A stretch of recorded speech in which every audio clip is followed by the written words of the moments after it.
All right, this is one unboxing for a figure where for the first time the wait was so long for me that I forgot about it for months on end. And it was my supplier from Singapore who reminded me that I had this coming. So very cool. This is the XM Boba Fett. And then this thing is huge, and this thing is heavy. So, assemblage handbook. Okay, so let's get started, shall we? So, for people who spoil their children by giving them a $1,000 statue, make sure they're at least 14 years old. To me, that sounds like the warning you see when you buy stereo equipment with the little drying agent pills that those aren't for consumption. In the words of Bill Engvall, whoever saw that and went, "Ooh, gum. Now I've got music and gum." Okay, so I'm really digging those corner protection units. Not only does it protect the box, it also makes it look very cool. So, manhandling this thing again. Ugh. This is the front, and you see the common theme. I think that Lucasfilm or Disney or whoever, they have some restrictions. So these like vertical lines, you see that the color is different from what you usually see. It's like a gray on black usually, but it's very Star Wars-y.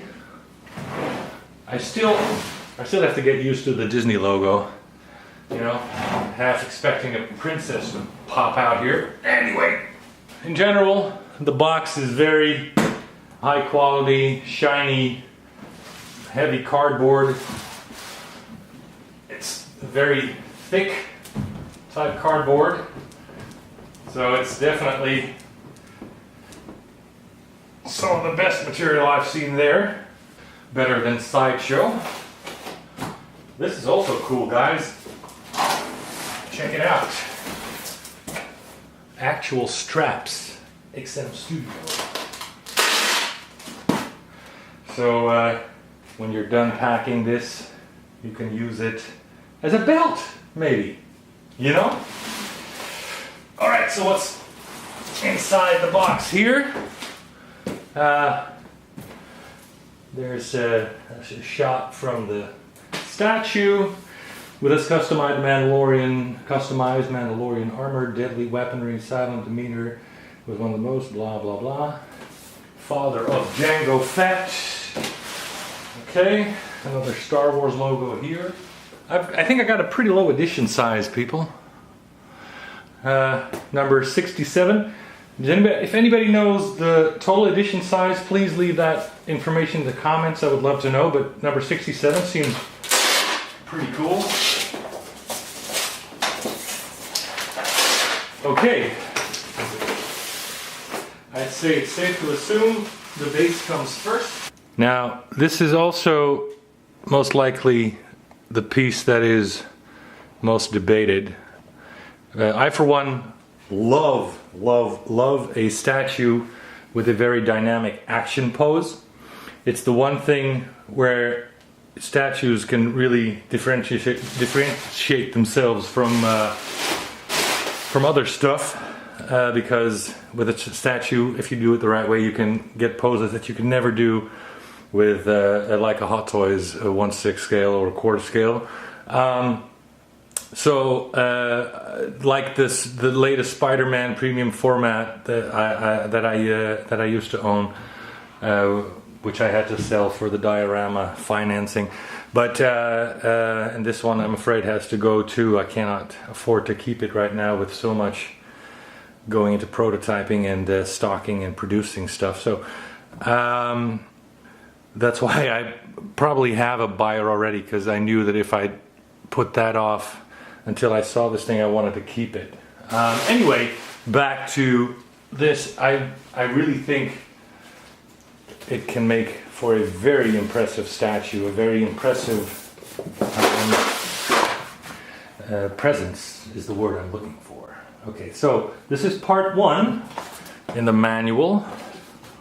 The manual here. Let's look for part 2. So 3 probably goes there. Part 2, like that. Okay, so I think I found the third piece, which is actually part number 4, back again in the other piece of styrofoam. Yeah, probably like this. This is piece 5.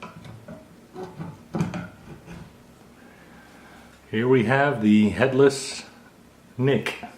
Here's the jetpack, which again looks very cool. It is time to find the blasting. This feels like actual metal. Placing those in here, and then probably covering that like so. That seems to work. This is one of the heaviest statues I've ever.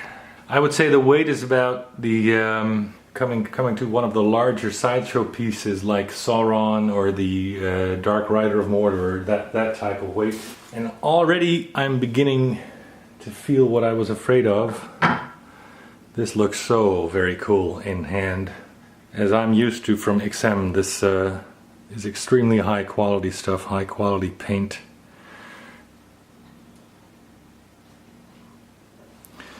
Stuff that I want to do with Sideshow statues I don't want to do here, like make a clear distinction between what's fabric and what's not, even though it's all polystone, right? They got that covered. So I think they're on a different level. So now it's time for the cape, and I'm assuming the cape goes on the back. No, the cape goes here. Wow. I think I read somewhere that this was initially supposed to be real hair, but it's molded. Nice, hiding the seam that was a bit obvious here. Now, I still get the feeling we're missing something here, and I can't seem to put my finger on it. Oh, actually I am. Another bad joke. Okay, here's the sculpt. Nice gloss finish in here. Again, better than the Mythos I used to own. Here's the back. Yep. And number 13 goes here. The little antenna.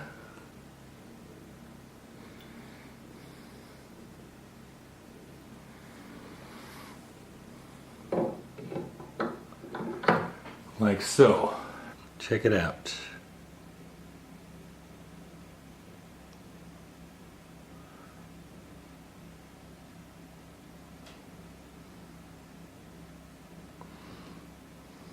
I don't know about you, but I think that looks pretty cool. So scale-wise, I'd say this is the quarter scale Iron Studios Darth Vader, which I happen to have here at the same time. It's, I think the scale looks pretty good when comparing the two. This figure is obviously the smaller figure, but Darth Vader is a massive, massive man and character. So doesn't look really out of scale to me. So Boba Fett overall, if you can get over the fact that this smoke looks a bit cartoony, I really think it's a very cool statue, and it has some awesome presence. I really think the paint job is excellent with the effect of mixed media. This looks metal, this looks much more fabric.